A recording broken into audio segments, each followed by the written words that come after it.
লিটন দাস বাংলার ক্রিকেটের এক রহস্যের নাম। নিজের দিনে উইলো হাতে লিটন যেন হয়ে যান অপ্রতিরোধ্য।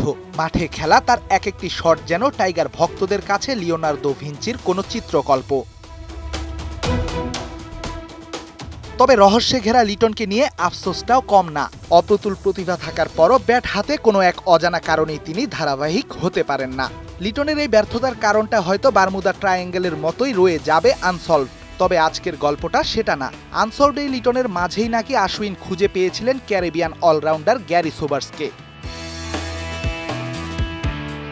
গ্যারি সোবার্সকে ইতিহাসের সেরা দুই বাঁহাতি ব্যাটারদের একজন বলেছিলেন কিংবদন্তি স্যার ডন ব্র্যাডম্যান। ইতিহাসের সর্বকালের সেরা অলরাউন্ডারেও অনেকে তারই নাম নেন। 2023 বিশ্বকাপে লিটনের মাঝে সেই সোবার্সকে খুঁজে পেয়েছিলেন আশ্বিন। নিজের ইউটিউব চ্যানেলে লিটনকে ডানহাতি সোবার্স বলেছেন তিনি। সোবার্সকে কখনো ব্যাট হাতে না দেখা আশ্বিন নাকি পুনেতে সেদিন লিটনের মাঝে দেখে ফেলেছিলেন ডানহাতি সোবার্সকে। তবে একই আলোচনায় তিনি প্রকাশ করেছেন এক বুক হতাশাও।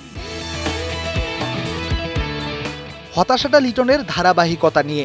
এমন একজন খেলোয়াড় কেন বিশ্বমানের হতে পারেননি, এ নিয়ে আক্ষেপ করেছেন তিনি।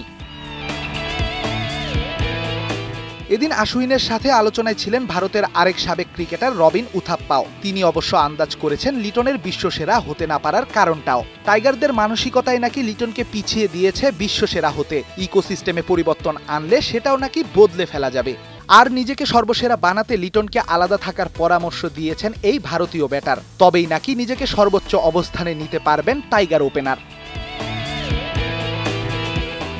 নিজের দিনে লিটন একাই বদলে দিতে পারেন ম্যাচের চেহারা। বিশ্বকাপেও এই লিটনের দিকেই তাকিয়ে থাকবে পুরো বাংলা। উইলো হাতে এলকেডি রানে ফিরলেই তো মহা আসরে শিরোপা জেতার স্বপ্নটা দেখতে পারবে টাইগাররা।